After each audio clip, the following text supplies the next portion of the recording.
We're gonna make another car repair video. How about that?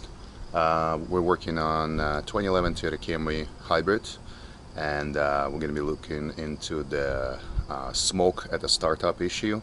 So lots of those vehicles, they have been recalled from the year 2007, 2009 for the engine issues with the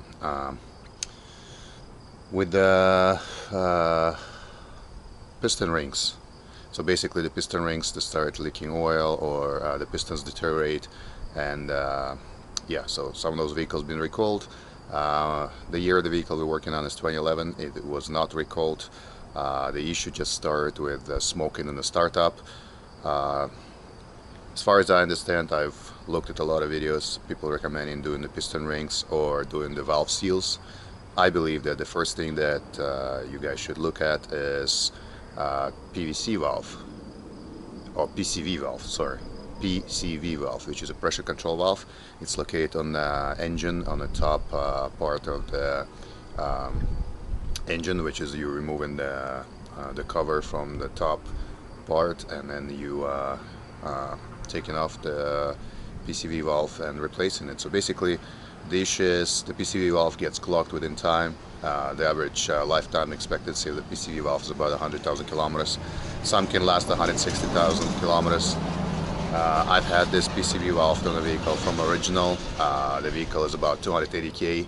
I believe it's been clogged up a little bit with some oil and gases, which is the leftovers of the engine working with the high mileage. So there's a lot of gases and leftover oils that's coming into the engine part, and PCV is basically releasing those gases back to the exhaust to be burned. So once it gets clogged up, the pressure in the engine is not negative. It's actually increasing pressure because they can't release the pressure from PCV valve, and that causes the buildup of oil and gas leftovers on the valve, and I mean on the pistons, and it's basically start burning oil. It starts giving you smoke on the startup. So long story short, let's see how it smokes on the startup. I'm gonna start my 2011 Toyota Camry Hybrid right now and show you the smoke comes up in the beginning and then it goes away, and then that might be the cause. The second cause might be the spark plugs that are really like on the end of their life, but I don't have any acceleration issues or power issues, and I don't have any idling issues or shaking engine. So I believe we should start with the PCV valve and then go further. So let's see how the PCV valve is actually determined to be bad. This is the exhaust. You guys gonna see right now on the exhaust how it is smoking the startup and the stops.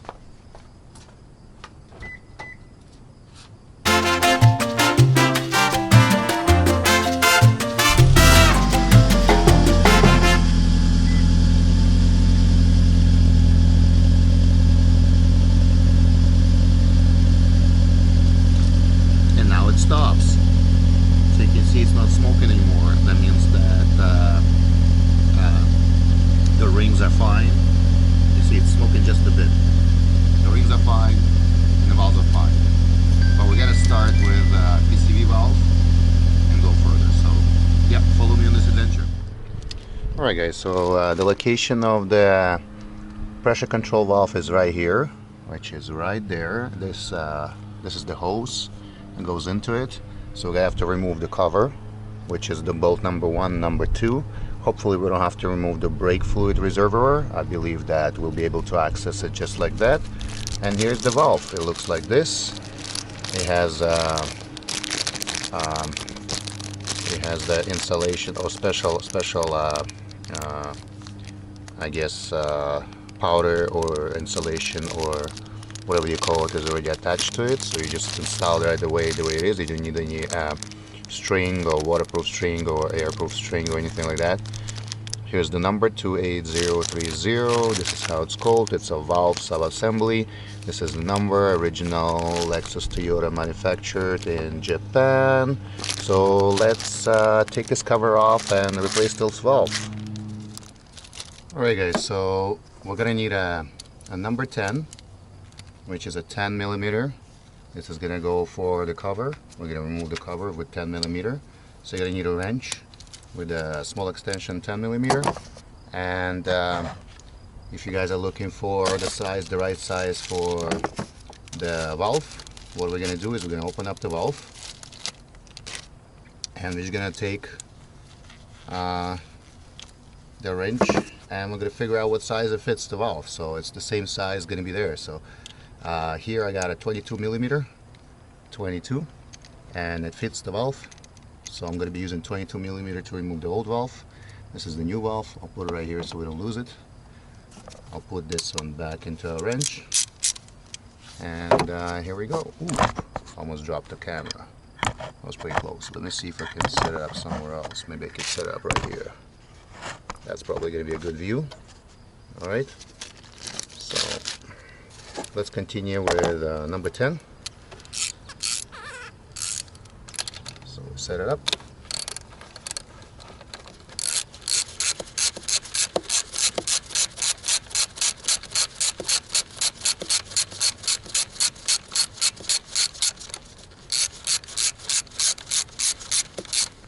Alright, we got number 10. We're going to put everything here so we don't lose anything.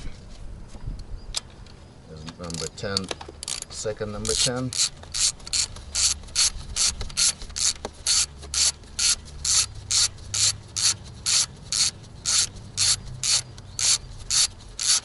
Okay, this should be out on this side. Let's lift up the cover. There we go, very easy. So we got 1, 2, 3, 4 cylinders right here.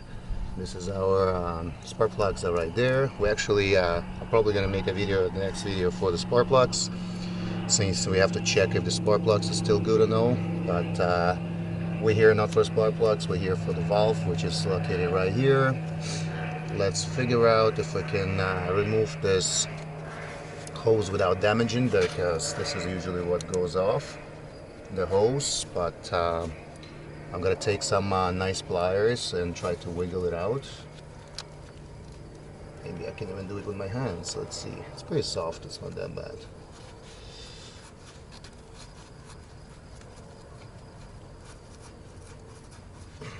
Let me show you what I'm doing here. Here we go. I'll set it up right here. Hopefully you can see. How about this?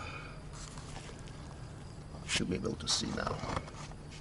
Okay, so I'm just squeezing this right here to release the pressure from the hose, and I'm just moving the hose up and down, left and right.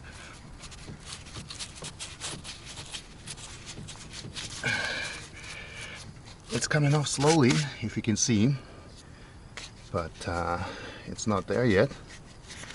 So let's continue doing it. There we go, got the hose off. If you can see, it's pretty cracked. Yeah. Maybe I should even slice a piece off. Let's see, I'll remove this clamp. Not to lose it, put it right here. Yeah, the hose is pretty old, but I think it'll still be okay if I'll put it back on. So alright, the hose is out of the way. Okay, let's see if we can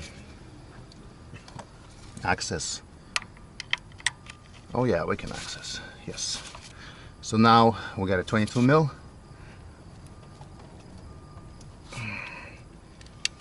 Okay, and let's see if we can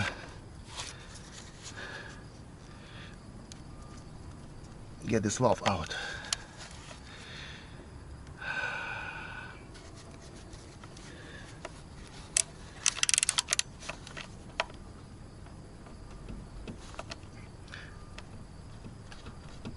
All right, I'm getting somewhere.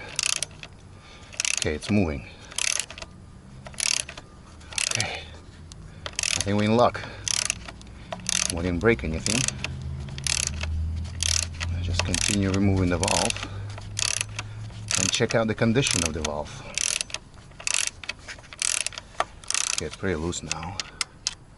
Let's see if I can remove it by hand. Yeah, it's coming off. Alright. So here's our valve. Guys, take a look at this valve. It's still making a sound if you shake it.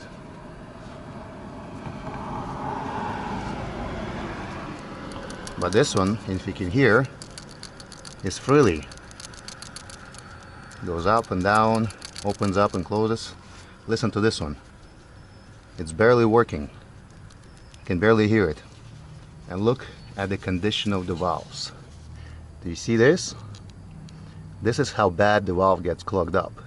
And that's supposed to regulate the pressure of the upper head, where it's supposed to be a vacuum or negative pressure.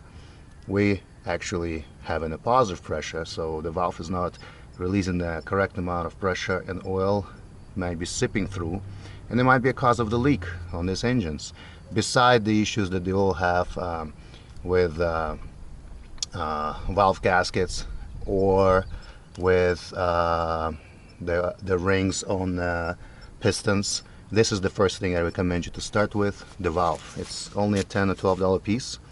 It's responsible for the pressure controlling the pressure on the upper head area where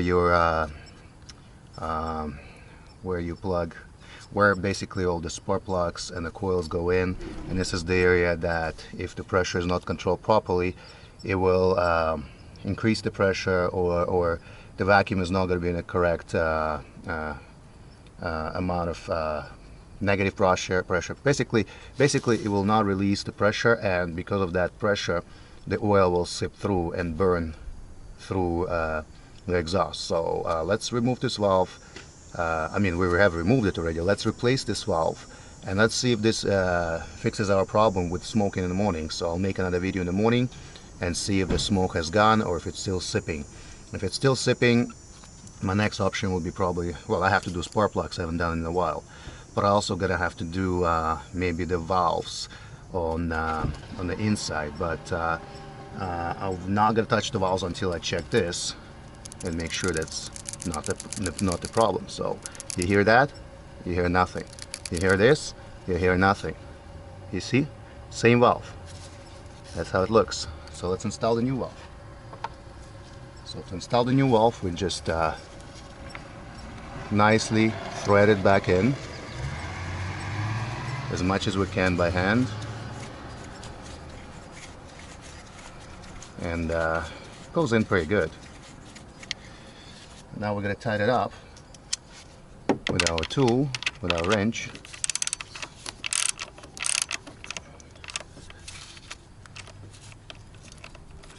Hold on. There we go. I'm touching the switch right here. All right. Go in there. We're almost there. Alright, tied it up. Not to break it. Okay, good. Nice and tight. And now let's install the hose back. Let's go. Put it back all the way. Alright, I think we're good. Actually, hold on. We forgot the metal, which is important. This is the part that keeps it tight. So let's put it back in.